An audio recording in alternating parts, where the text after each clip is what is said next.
ಬೌಲಿಂಗಲ್ಲಿ 4 component ಇರೋದು. ಎಲ್ಲರಿಗೂ ಗೊತ್ತಿರೋಂಗೆ first start ಮಾಡಿದ್ರೆ ರನ್ನಪ್ಪಿಂದ. ಒಂದು ರನ್ನಪ್ಪು, ನೆಕ್ಸ್ಟು ಬ್ಯಾಕ್ ಫುಟ್ ಲ್ಯಾಂಡಿಂಗು. ಕಾಲು ಎಲ್ಲಿ ಲ್ಯಾಂಡ್ ಆಗುತ್ತೆ, ಬ್ಯಾಕ್ ಫುಟ್ಟು ಫ್ರಂಟ್ ಫುಟ್ ಎಲ್ಲಿ ಲ್ಯಾಂಡ್ ಆಗುತ್ತೆ, ಸಿಂಪಲ್ ಟರ್ಮ್ಸಲ್ಲಿ ಮಾತಾಡ್ತೀವಿ.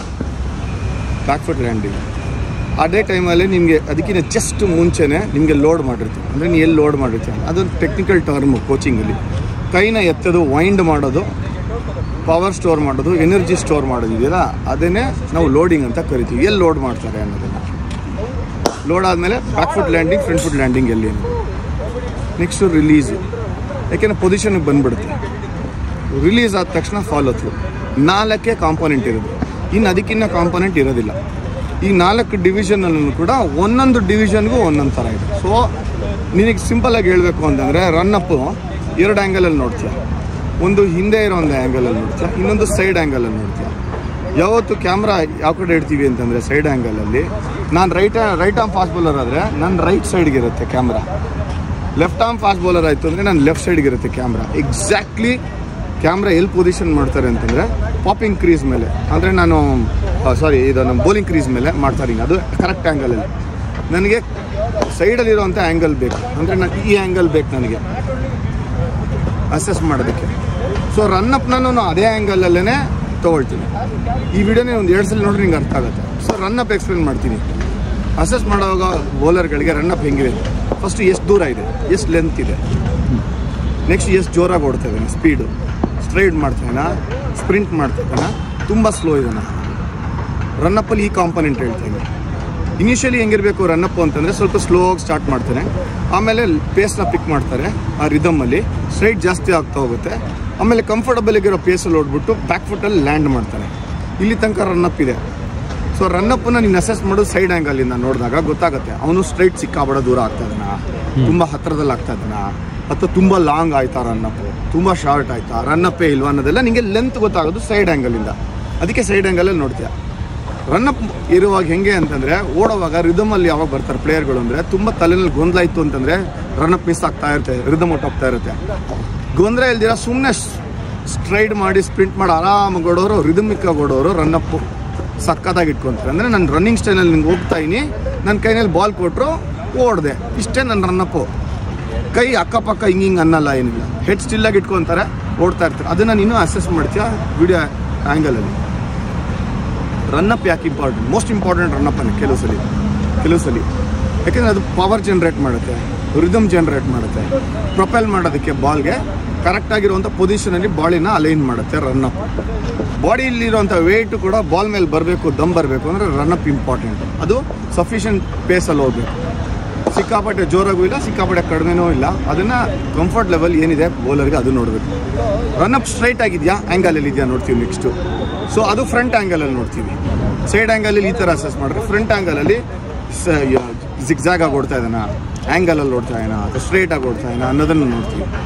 ಒಂದು ಲೈನಲ್ಲಿ ಓಡ್ತಾರೆ, ರಿದಮಲ್ಲಿ ಓಡ್ತಾ ಇರ್ತಾರೆ. ಆ್ಯಂಗಲಲ್ಲಿ ಓಡಿದ್ರೆ ಕೆಲವರು ಒಳ್ಳೆ ರಿದಮಲ್ಲಿ ಓಡ್ತಾ ಇರ್ತಾರೆ. ಸೊ ಟಿಂಕರ್ ಮಾಡೋಕ್ಕೆ ಹೋಗೋಂಗಿಲ್ಲ, ಅದನ್ನು ನಮ್ಮ ಡಿಸ್ಕ್ರಿಪ್ಷನ್ ಯೂಸ್ ಮಾಡ್ತೀವಿ. ರನ್ನಪ್ಪಲ್ಲಿ ಓಡಾದಮೇಲೆ ಲ್ಯಾಂಡ್ ಆಗೋ ತನಕ ಆ ಕಾಂಪೊನೆಂಟ್ನ ಅಸೆಸ್ ಮಾಡ್ತೀನಿ. ಹೆಡ್ ಎಷ್ಟು ಸ್ಟಿಲ್ಲಾಗಿ ಇಟ್ಕೊಂಡು ಅಂತ. ಯಾಕೆಂದರೆ ಬಾಡಿ ಪೊಸಿಷನಲ್ಲಿ ಹೆಡ್ ಎಷ್ಟು ಮೋಸ್ಟ್ ಇಂಪಾರ್ಟೆಂಟ್ ಕಾಂಪೊನೆಂಟ್. ವಿಷನ್ ಸಖತ್ ಆಲ್ಟ್ರ್ ಆಗುತ್ತಿಲ್ಲ ಅಂತಂದರೆ ಇಲ್ಲಿ ತನಕ ರನ್ನಪ್ ಸಿಂಪಲಾಗಿ ಹೇಳ್ತಾ ಇದ್ದೀನಿ. ಅದಾದಮೇಲೆ ನಾನು ಎತ್ತುತ್ತೀನಿ, ನಾನು ಲೋಡಿಂಗ್ ಮಾಡ್ತೀನಲ್ಲ, ಆ ಜಂಪ್ ಅಂದರೆ ನಾನು ಪೊಸಿಷನಿಗೆ ಬರ್ತಾಯಿನಿ, ನಾನು ಎತ್ತುತ್ತೀನಿ ಎಲ್ಲಿ ಅನ್ನೋದು. ಸೊ ಮಕ್ಕಳಿಗೆ ಹೇಳ್ಕೊಡುವಾಗ ಏನು ಹೇಳಬೇಕು, ಎಲ್ಲರ ಎತ್ಕೋ ಬಾಲ್ನ, ಒಂದು ಕೈಯಲ್ಲಿ ಒಂದು ರಿದಮಲ್ಲಿ ಎತ್ತುತ್ತೀಯಾ, ಬಾಡಿ ಹತ್ತಿರ ಎತ್ತು ಬಾಲ್ನ, ಇಲ್ಲೆಲ್ಲ ಎತ್ತಬೇಡ, ಇಲ್ಲಿ ಎತ್ತೋಂಗಿಲ್ಲ. The more you move the ball away from your body you can't control. ಒಂದು ಸರ್ಕಲ್ ಬರಬೇಕು ಅಂತಂದರೆ what's best of the bowlers theoretically practically ಎಲ್ಲರೂ ಹತ್ತಿರ ಎತ್ತಿರ್ತಾರೆ. ಇಲ್ಲಿ ಅಂದರೆ ಎಡಗೈ ಬಲ್ಗೈ ಎರಡೂ ಒಟ್ಟಿಗೆ ಕೋಆರ್ಡಿನೇಟ್ ಮಾಡಿ ಎತ್ತಿರ್ತಾರೆ. ಸೊ ಇಲ್ಲಿಗೆ ಲೋಡಿಂಗು ಸಿಂಪಲಾಗಿ ಹೇಳ್ತಾ ಇದ್ದೀನಿ, ಹತ್ತಿರದಲ್ಲಿ ಲೋಡ್ ಮಾಡಿ ಅಂತ. ಹತ್ತಿರದಲ್ಲಿ ಲೋಡ್ ಮಾಡಿದ್ರೆ ನಂಗೆ ಸರ್ಕುಲರ್ ಮೋಷನಲ್ಲಿ ರೊಟೇಟ್ ಮಾಡೋದು ಈಸಿ ಆಗುತ್ತೆ, ಪ್ರೊಪೆಲ್ ಮಾಡೋಕ್ಕೆ ಈಸಿ ಆಗುತ್ತೆ. ಅದನ್ನು ಕಾಂಪ್ಲಿಕೇಟ್ ಮಾಡಿಬಿಡ್ತಾರೆ ಜನ ಲೋಡ್ ಮಾಡೋದಿಂಗೆ. ಸ್ಪಿನ್ನರ್ಸಿಗೆ ಬೇರೆ, ಫಾಸ್ಟ್ ಬೌಲರ್ಸಿಗೆ ಬೇರೆ. Loading is basically your storing energy to release it ಅನ್ನೋದನ್ನು, ಅಷ್ಟೇ ಇನ್ನೇನಿಲ್ಲ. ಓಕೆ, ಅದನ್ನು 2 ಆ್ಯಂಗಲಲ್ಲಿ ನೋಡ್ತೀವಿ ನಾವು, ಎಲ್ಲಿ ಲೋಡ್ ಮಾಡ್ತಾರೆ ಅಂತ. ಕೆಲವ್ರು ಇಲ್ಲಿ ಮಾಡ್ತಾ ಇರ್ತಾರೆ, ಕೆಲವ್ರು ಇಲ್ಲಿ ಮಾಡ್ತಾ ಇರ್ತಾರೆ. ಬಾಡಿಯಿಂದ ಮೂವ್ ಮಾಡ್ತಾ ಇದ್ದಷ್ಟು ನನ್ನ ತಲೆನೂ ಆಚೆ ಬೀಳ್ತಾ ಇರ್ತಾರೆ, ನೋಡಬೇಕು. ಬಾಡಿನ ಹತ್ತಿರ ಇದ್ದಷ್ಟು ಕೂಡ ರಿದಮಲ್ಲಿ ಇರ್ತೀನಿ ಮತ್ತೆ. ಸೊ ಕೈಗೆ ತಲೆಗೆ ಸಂಬಂಧ ಇದೆ ಇಲ್ಲಿ ತನಕ ಲೋಡಿಂಗ್ ಆಯಿತಾ. 2ನೇ ಕಾಂಪೊನೆಂಟ್. 3ನೇ component most important back foot ಎಲ್ಲಿ ಲ್ಯಾಂಡ್ ಆಗುತ್ತೆ, ಎಷ್ಟು ದೂರ ಜಂಪ್ ಮಾಡಿದ್ದಾನೆ, ಎಷ್ಟು ಮೇಲೆ ಜಂಪ್ ಮಾಡಿದ್ದಾನೆ. ಜಂಪ್ ಮಾಡಿದಾಗೆ ಅದ್ರ ಕ್ರೈಟೀರಿಯಾ ಇಲ್ಲ. ಬಟ್ ಬ್ಯಾಕ್ ಫುಟ್ಟು ಲ್ಯಾಂಡ್ ಆಗೋದಾಗ ಫ್ರಂಟ್ ಫುಟ್ ಎಲ್ಲಿ ಲ್ಯಾಂಡ್ ಆಗುತ್ತೆ ಅನ್ನೋದು ನೋಡ್ತಾ ಇರ್ತೀನಿ ನಾನು. ಓಕೆ, ಬ್ಯಾಕ್ ಫುಟ್ ಎಲ್ಲಿ ಲ್ಯಾಂಡ್ ಆಗುತ್ತೋ ಅದೇ ಲೈನಲ್ಲೇ ಫ್ರಂಟ್ ಫುಟ್ ಲ್ಯಾಂಡ್ ಆಯಿತು ಅಂತಂದರೆ ನಿನ್ನ ಬಾಡಿ ಅಲೈನ್ ಆಗಿದೆ ಅಂತ ಅರ್ಥ. ಬ್ಯಾಕ್ ಫುಟ್ ಒಂದು ಕಡೆ ಲ್ಯಾಂಡ್ ಆಗಿ ಫ್ರಂಟ್ ಫುಟ್ ಅಕ್ರಾಸ್ ಏನಾದ್ರು ಲ್ಯಾಂಡ್ ಆಯಿತು ಅಂದರೆ ನಿನ್ನ ತಲೆ ಬೀಳ್ತಾ ಇದೆ. ಬ್ಯಾಕ್ ಫುಟ್ ಒಂದು ಕಡೆ ಲ್ಯಾಂಡ್ ಆಗಿ ಈ ಕಡೆ ಅಕ್ರಾಸ್ ಬಿತ್ತು ಅಂತಂದ್ರೆ ಕೂಡ ರಿದಮಲ್ಲಿಲ್ಲ, ಅಲೈನ್ಮೆಂಟ್ ಇಲ್ಲ.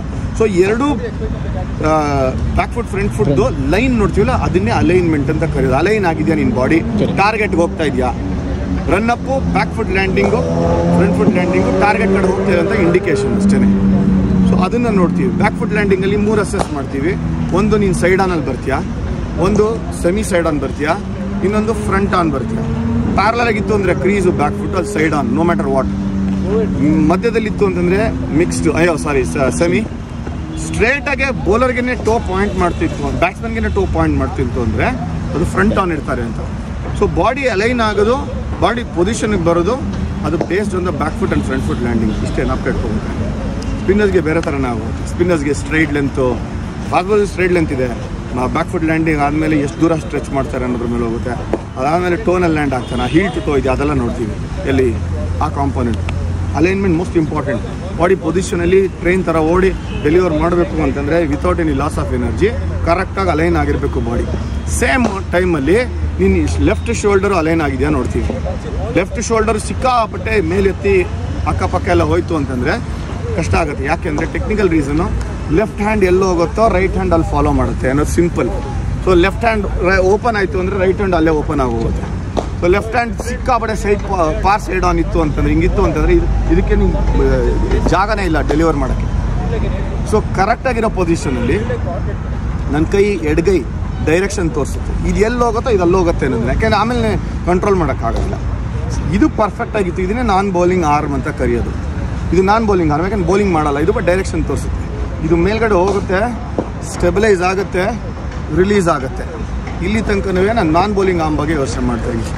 ಇದು ರಿಲೀಸ್ ಟೈಮಲ್ಲಿ, ಇದು ನಾನ್ ಬೌಲಿಂಗ್ ಆರ್ಮು, ಇದು ರಿಲೀಸ್ ಟೈಮಲ್ಲಿ ಬೌಲಿಂಗ್ ಆರ್ಮ್. ಇದು ಎಲ್ಲಿ ಬರುತ್ತೆ ಅಂತ ಒಂದ್ಸಲಿ ಇದು ಹಿಂಗೆ ಬಂತು ಅಂದರೆ ಇದನ್ನು ಕಂಟ್ರೋಲ್ ಮಾಡೋಕ್ಕಾಗಲ್ಲ, ಇಟ್ ಆಟೋಮೆಟಿಕ್ಲಿ ಫಾಲೋಸ್. ಸೊ ಒಂದೊಂದು ಬಾಡಿ ಪಾರ್ಟ್ಗೂ ಒಂದೊಂದಕ್ಕೂ ಕನೆಕ್ಷನ್ ಇದೆ ಅಂತ ಅರ್ಥ. ಇದು ನಾನ್ ಬೌಲಿಂಗ್ ಆರ್ಮ್ಗೆ ರಿಲೀಸ್ಗೆ ಇರೋಂಥ ಸಂಬಂಧ. ಅದಾದಮೇಲೆ ಫಾಲೋ ಥ್ರೂ. ರಿಲೀಸ್ ಹೆಂಗಿದ್ರು ನೀವು ಹೇಳ್ಕೊಟ್ಟಿರ್ತೀರ, ಗ್ರಿಪ್ ಇಟ್ಕೊಂಡು ಹೆಂಗೆ ಬ್ಯಾಕ್ ಸ್ಪಿನ್ ಎತ್ತುತ್ತೀರಾ ಫಾರ್ ಎ ಫಾಸ್ಟ್ ಬೌಲರು, ಸ್ಪಿನ್ನರ್ಗೆ ಹೆಂಗೆ ರೊಟೇಟ್ ಮಾಡ್ತೀರಾ ಅನ್ನೋದು ಬರುತ್ತೆ.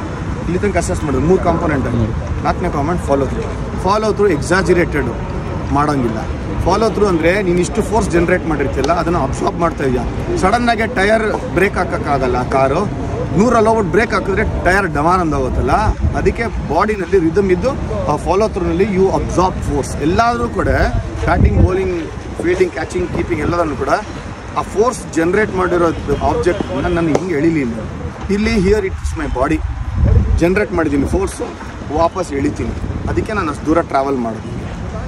ಮೂವಿಂಗ್ ಟ್ರೈನಲ್ಲಿ ನೀವು ಸಡನ್ನಾಗಿ ನಿಂತ್ಕೊಳ್ಳೋಕ್ಕಾಗಲ್ವಲ್ಲ, ಎಗರಿದ ತಕ್ಷಣ ಅದ್ರ ಜೊತೆ ಹೋಗ್ತೀವಿ ತಾನೇ. ಸಿಂಪಲ್ ಲ್ಯಾಂಗ್ವೇಜಲ್ಲಿ ಮಾಡೋದು. ಈ follow through towards the batsman ಹೋಗಲ್ಲ, ಹಿಂಗೆ 2 ಹೆಜ್ಜೆ ಮುಂದೋಗಿ ಹಿಂಗೆ ಆಚೆ ಕಡೆ ಹೋಗ್ತಾರೆ. ಅದು ನಾರ್ಮಲಿ ನ್ಯಾಚುರಲಿ ಬಂದೇ ಬರುತ್ತೆ. ನಿಮಗೆ ಡೇಂಜರ್ ಏರಿಯಾನ ಅವಾಯ್ಡ್ ಮಾಡಬೇಕು. ಫಾಲೋ ಥ್ರೂ ಯಾವಾಗ ಬರುತ್ತೆ ಅಂದರೆ ನೀನು ರನ್ನಪ್ ಸ್ಪೀಡ್ ಜನ್ರೇಟ್ ಮಾಡಿ, ಪವರ್ ಜನ್ರೇಟ್ ಮಾಡಿ, ಡೆಲಿವರಿ ಟೈಮಲ್ಲಿ ಆ ಫೋರ್ಸ್ನ ನೀನು ಪ್ರೊಪೈಲ್ ಮಾಡಿರ್ತಿಲ್ಲ ಬಾಲ್, ಅದನ್ನು ಅಬ್ಸಾರ್ಬ್ ಮಾಡೋದಕ್ಕೋಸ್ಕರ ಇದು ಫಾಲೋ ಥ್ರೂ ಅಂತ. ಸೊ 4 ಕಾಂಪೋನೆಂಟ್ ಬೌಲಿಂಗಲ್ಲಿ. ಇದ್ರ ಮೇಲ್ಗಡೆ ನೀನು ಎಷ್ಟು ಇನ್ನೋವೇಟಿವ್ ಆಗಿ ಮಾಡ್ತೀಯಾ ಅಥವಾ ಎಷ್ಟು ಬೇಸಿಕ್ಸ್ ಇಟ್ಕೊಂಡು ನೀನು ಹೇಳ್ಕೊಡ್ತೀಯ ಅನ್ನೋದು. ಇದರಿಂದ ಆಚೆ ಹೋಗೋಂಗಿಲ್ಲ. ಯುನೀಕ್ ಆಗಿರುವಂಥ ಬುಮ್ರಾನಲ್ಲೂ he is doing something right. ಒಂದೊಂದೇ ಈ ಕಾಂಪೋನೆಂಟ್ ಹೇಳಿದ್ವಿ.